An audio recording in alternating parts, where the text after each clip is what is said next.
So the last card of the year is here, and I've just got off work, off a long hard shift, and I was going to get a nice warm bath, get the rubber ducky out, pretend I was riding it into battle. And that was my plan for the rest of the night, though. As a man of honour, I came to the conclusion that when I made an MMA YouTube channel, I made a vow to this community, and that there was no time to be fantasising about imaginary battles when the real solution for peace lied in me giving my Kape vs Royval predictions to you. So thank you for joining me tonight from wherever you are, if that's a coffee shop, on the train home, in your living room, or maybe even in your bed. But if you are, keep two hands on the screen, no under the cover action, alright? I understand a man in uniform can be very triggering to some of you people, but please channel that energy into something else, because you are watching Tremendous MMA. I'm your host, the Tremendous One. Hold for applause. And we're going to be getting right into the prelims. So starting off the night, we've got Jamie Lynn Horth versus Teresa Blada. Looking at these stats, Jamie Lynn's 5'7", Teresa's 5'9", and these are some very tall women, man. It's slightly intimidating. These are the type of girls that could pick you up and cradle you. We ain't got any women like that in my area, but Teresa Blada returns after 2 years off. She had 2 fights in the UFC, a KO loss to Natalia Silva, which hasn't aged too badly, and a win to Gabriela Fernandez, which also hasn't aged too badly, because Gabriela is on a 3-fight win streak with a win over Wong Kong, who was also a hot prospect. So what I seen from both of them fights, it was pretty obvious to tell what Teresa Blada wants to do. She wants to get close to you, get you in the clinch, take you down and smother you. That's her style, but there's a glaring weakness in her game, and that is that she's not the best on the feet. You know, I think her striking is very flawed. Against Silva, she was outclassed there. She looked very uncomfortable there against Fernandez. And listen, she's had 2 years off. She's young. Maybe she's made the adjustments, but I think whatever way you swing it, Jamie Lynn Horth is a tough matchup for her. She's coming off a very convincing win to Demopoulos. She looked really dangerous in that fight on the feet. Also had a close fight with Miranda Maverick.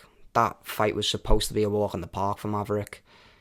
Jamie Lynn ended up reversing positions, taking Maverick's back.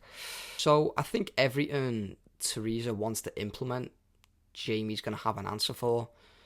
That's why I'm going to go with Jamie Lynn Horth by decision.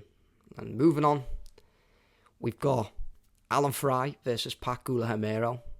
The rule of thumb when it comes to 260-pound men is you don't pick the one that's undefeated. It's a bad sign if a heavyweight hasn't lost. But unfortunately for me,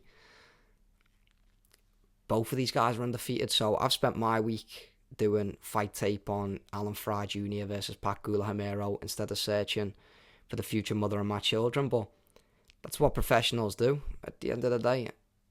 Alan Fry, fast hands, good combinations, very athletic for a heavyweight. And so is Pat Gula-Hamero. He's very athletic too. He's also got good hands. He's long, uses his length well. Great kicks, specifically a good leg kick, and he's got quite like a karate style where he bounces in and out. He's also fought in the LFA, which is a well-established MMA promotion on Fight Pass. I think that's where he's got a bit more credibility than Alan Fry does. Fry actually beat a guy called Justin Frazier, who was in the UFC in 2018, but I'm not too sure how much that holds up now. I think there's not much to go off here. I wouldn't be putting too much money on this. But I'm going to go with Pat Gula-Hamero by KO. Either way, I think it's going to be a good fight.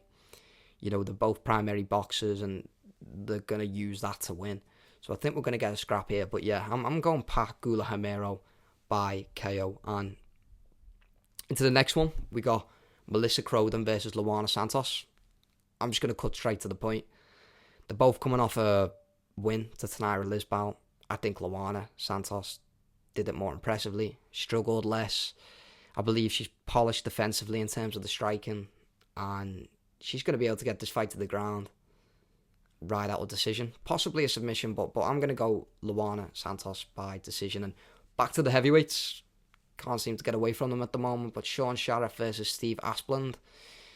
Sharif's returning off a loss to Justin Tafa, which is never a good look, to be honest, but to give him the benefit of the doubt, he took the fight on 4 days' notice. He ended up gassing out in the first round. But Steve Asplund's coming off a KO on the Contender Series, a nasty KO, and it's clear to see where the momentum lies in this fight. But Steve Asplund, the best way to describe him is he looks like a middleweight cosplaying a heavyweight. That's the only way I could put his physique. And it's no disrespect to him because it's impressive. You know, I want to know how he attained that physique, but I also watched another one of Steve Asplund's fights. He did end up also gassing out in the first round, but he ended up pushing back and getting the win. So when I'm looking at both of these guys, I've seen them both blowing out their arse in the octagon. Though when the adversity was placed onto Sean Sharif, he ended up getting finished. When the adversity was placed onto Steve Asplund, he rallied back and got a win. So for that reason, I'm going to go with Steve Asplund by KO in this one. But that's the state of the heavyweight division at the moment. I mean, they're desperately looking for contenders. I'm even considering throwing my hat in the ring and going all out for Christmas dinner, bulking up to heavyweight, 5'3", 300 pounds. I think I could get ranked top 5 just by using a Boston Crab. And then I'd probably end up going on to be a plus size model or something. But enough about my dreams. Neil Magny, the gatekeeper, is back, and he is taking on Yaroslav Amosov. Don't be fooled, ladies and gentlemen. This 28-1 record is not a 28-1 record. This is the equivalent to, you know, when you watch them Instagram reels about like where they cut the cake open and the cake slides open and it ends up just being a steak with icing on. Yeah, this is what this record's like, you know. It's deceiving. It looks like a treat, but when you really get into it, it's just a piece of raw meat, and I don't like raw meat. Despite the allegations, I'm not a fan of raw meat. So, I don't know, it's a tough one because this is the fights Neil Magny usually wins. He usually beats these hot prospects, though Amosov's only loss is to Jason Jackson, where he was shut down on the feet. And I don't think Neil Magny has the ability to shut down Amosov on the feet like Jason Jackson did. So I'm going to go with Amosov by decision. I'm going with the newcomer. I don't think he gets highly ranked at welterweight considering how stacked it is, but I believe he can grit out a win over Neil Magny. So yeah, Amosov by decision is my final pick. And listen, I tried to do my research. I tried to hide it for as long as possible, but you guys have finally got me. Okay, it's finally coming out. I'm a casual. I don't know who Isaac Thompson is, and you can slate me in the comments. I am not aware of Isaac Thompson. All I know is he slightly resembles Bedtime. I'm picking Brito to win.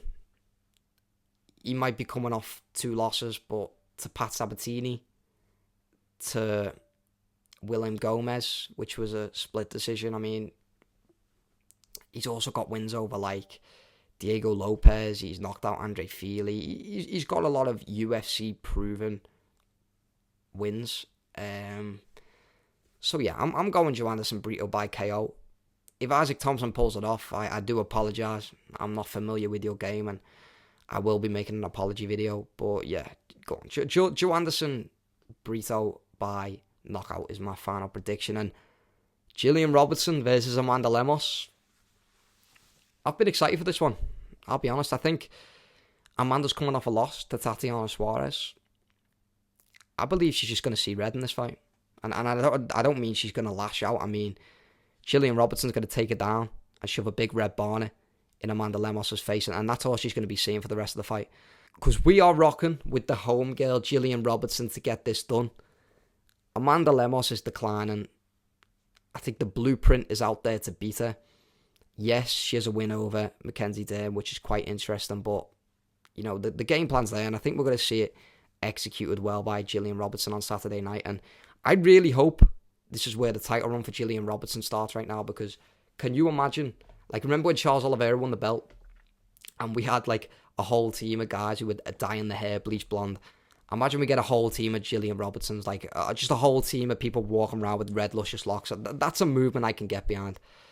Like, mark my words, if Gillian Robertson wins the belt, you may catch me with a crimson red blowout. You may very well. But, yeah. The main card.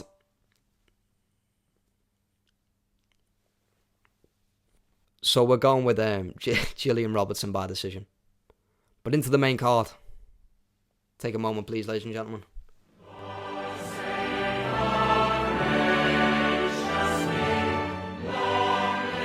Thou has returned. King Green challenges Lance Gibson Jr. to a duel at dawn. If you looked hard enough, I genuinely believe you could find that this fight happened in like 1672 or something. The King is back after being brutally finished in his last two fights, and granted to Paddy, who's now fighting for a title, and Mauricio Rufy, who's a ranked lightweight and a great striker, but getting KO'd doesn't age well no matter who it's against. It physically takes a toll on you. And even before Green got the Jim Miller win, you know, he got flatlined by Jalen Turner as well. So I think that's the question around Bobby Green, is like, is his chin just fully gone? And who's this Lance Gibson Jr. guy, and can he crack it? And I'll give you a bit of information on Lance. He fought in Bellator. His dad actually fought in the UFC 24 he fought on. And he's also, on a separate occasion, fought Dan Severn as well. So it's pretty cool to see his son in the promotion now. But I watched a few of his fights back, and I do believe, skill for skill, Bobby Green's the better fighter here. Does that mean he's going to win? We don't know. We don't really know what to expect from Bobby. We don't really know if that chin has fully deteriorated yet. But I'm sticking with my guns. And in fact, I'm going with a bazooka, because I'm picking Bobby Green by KO. I seen Lance Gibson get KO'd in Bellator. I think Bobby's got great hands, and he's got very underrated pop in them. He's got a bit of power behind them. So yeah, I'm a bit risky, a bit unconventional, and I'm gonna go Bobby Green by KO. But moving on, Kennedy and Zechikuru versus Buchecha. Congratulations, Kennedy. You've signed your death warrant. If you lose this fight to Buchecha, your career's over. If you win this fight, your career's also over, because you're getting cut from the UFC just like Martin Buday. I'm going to go on a little rant about Martin Buday here. Why was Martin Buday cut back in July after beating Buchecha, after being on a 3-fight win streak? I mean, I don't know what Dana thinks is going on in the heavyweight division, but they're in no position to be cutting ranked contenders on 3-fight win streaks, even if their styles are unattractive. I'm not a Martin Buday lover. I'm not going to sit here and tell you how much I used to love watching him stick behind the jab and establish the range with his bingo wings. I'm not going to sell you a false prophecy. But like, even if this guy wasn't going to be a top 5 contender, why would you not just keep him about so your other contenders can build themselves off a guy on a win streak? Because that's rare, a heavyweight, to have a guy coming off a win streak. I just don't necessarily understand it. It really boils my blood. But yeah, enough about Martin Buday. Let's get into Buchecha. He's an IBJJF world champion, a 13-time world champion. So obviously he's a black belt in jiu-jitsu, and as a white belt in jiu-jitsu with 2 black stripes, I'm technically 10% black. So I feel like this gives me the position to really speak about this fighter, that being Buchecha and not Kennedy, before anyone comes for me. I think if Buchecha gets him down, maybe he can get a submission. But I just think Kennedy's too athletic for him. I believe he's going to stay on the feet and he's going to punish Buchecha and KO him. So I'm going Kennedy and Zechikuru by KO. Yeah, I don't rate Buchecha at all, to be honest. I think he looked poor against Martin Buday. But moving on, we got Costa versus Morgan Sharia. I really like Costa. He's been very active. He's got some good wins under his belt. This would be like his 4th fight of the year. and his toughest. Morgan Charrier is a great striker. He's very slick, and it's a very technical matchup. You know, when I look at Costa, though, I think he's a bit more well-rounded. He's got a few more ways to win the fight. He's got great grappling, and he's really improved on the feet since his knockout loss to Steve Garcia. I've seen Morgan lose to Nathaniel Wood recently. There's no shame in that. Wood's doing really well, but yeah, I just think Costa has more ways to win the fight, and I'm going to take him by decision, and I think if he gets a win on Saturday night, he should be getting some ranked competition next. So my final pick is Costa by decision, but Cesar Almeida versus Olan Jacek next. Almeida's a kickboxing champion, had a good fight with Kapleov, split decision, and he's coming off a nasty KO win, so he's got a bit of momentum, but Olan Jacek meets him right in the middle. He's coming off a KO win on the Contender Series. He's on a 5-fight finish streak. And he beat Chris Fishgold back in 2023, who I interviewed back in the day. So you guys know there might be a little tension between me and Cesare. He's also a member of the Fighting Nerds. And a lot of you people will know that they are the opposing gym to my team, the Fighting Twinks. So yeah, like maybe there is a bit of unspoken beef, but I'm still rocking with Olan Jacek to win this fight. I'm not 100% sure he finishes Cesar Almeida. I think Almeida's crafty. He's well skilled in the kickboxing, and he can keep himself safe. But I'm gonna be a little bit risky today. I'm gonna spice up my picks a little bit. So I'm gonna go Olan Jacek by KO. Giga Chikadze versus Kevin Vallejos is the co-main event of the evening. I was at UFC 304 where Giga fought Arnold Allen, and he come out after the fight and said his right arm was actually compromised. There was a rumour that there was an altercation between me and Giga backstage before the fight. All I'll say is there may have been a ferocious arm wrestling competition. I won't go into much more, but I know Giga quite well, and he's coming off a 2-fight losing skid. 3 if you include the arm wrestling competition. But I don't think he's no slouch. I don't think he's a walk in the park for Vallejos. I think Chikadze's a crafty kickboxer. He can be really dangerous, especially for someone like Vallejos who's a little bit inexperienced. He hasn't really fought that ranked competition yet. But in his last fight, Kevin Vallejos did mix it up well. He mixed the takedowns in, and he looked like a complete mixed martial artist. He really represented the new generation of MMA. He's got great boxing, which is where Giga has struggled in the past against opponents. And I think if he can put Chikadze on the back foot, take away the kicks, force him to box a little bit, maybe mix in a few takedowns, I believe Kevin Vallejos is going to win this fight. But it'll be a nice test to see how Vallejos holds up against the adversity and the high-level striking that Chikadze brings to the table. Vallejos' only loss is to Gene Silver on the Contender Series, where he went to a decision. So he's proved he's tough. He's proved he can hang in there, but he needs to now show that he's a level above Chikadze and that he's ready for this ranked competition. And I think he will. So I'm going to go Kevin Vallejos by decision. I think this could possibly be fight of the night. And the only other contender for fight of the night, in my opinion, brings me to the main event, which is Kape versus Royval. The fun-sized men strike again. We got another awesome flyweight fight between Royval and Manel Kape. Now, I'm not sure if I mentioned, but I was actually at UFC 304 where Manel Kape fought Muhammad Mokaev. And I remember it like it was yesterday, to be honest. I was sitting down at my seat. I was eating my ice cream. I was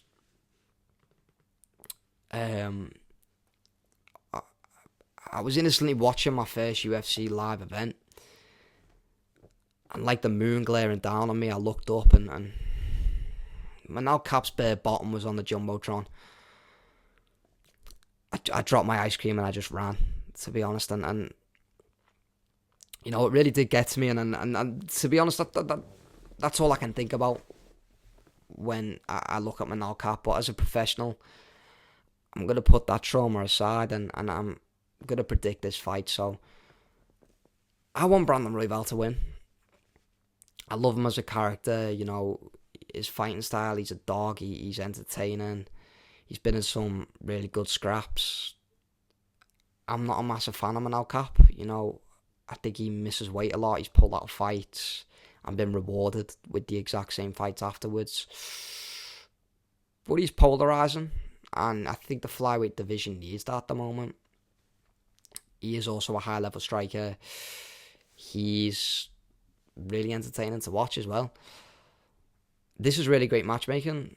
I see this becoming more entertaining as the fight progresses. Kape is going to try and get reads, and Royval is going to start the fight off with volume and a lot of heavy pressure. And I think Royval needs to take advantage of the fact that Kape's going to be a little bit more reserved in the earlier rounds. You know, he needs to put that pace on him, overwhelm him a little bit, maybe even mixing the grappling. And if you're Manel Kape, I think you need to make the shots you throw count. If you're not going to match Royval early with the volume, then you've got to make sure you match him with the power and the significance. The UFC have really wanted to push Manel Kape towards a title shot for a while now, and I think this is going to be the fight where he puts his name forward for it. I'm picking Manel Kape to win, and I think it's important he goes out there and puts on a good performance, because there's a high chance it's Van versus Tyra next for the title. And a win over Royval, a statement win over Royval, is a massive opportunity to jump Tatsuro Taira in the queue, especially because Brandon has a win over Tatsuro as of recently. So I'm expecting a big performance from Manel Kape. I'm expecting a lot of resistance from Brandon Royval.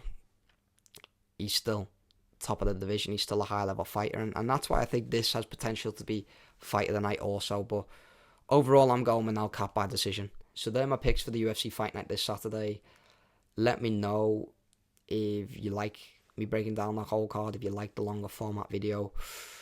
Make sure you like and subscribe, because I've got a good few ideas coming over the Christmas break. You're going to be very entertained, I'm pretty sure. But I've got work tomorrow, so I'm going to go get my head down before the big man shouts at me. And I'll see you guys in the next one.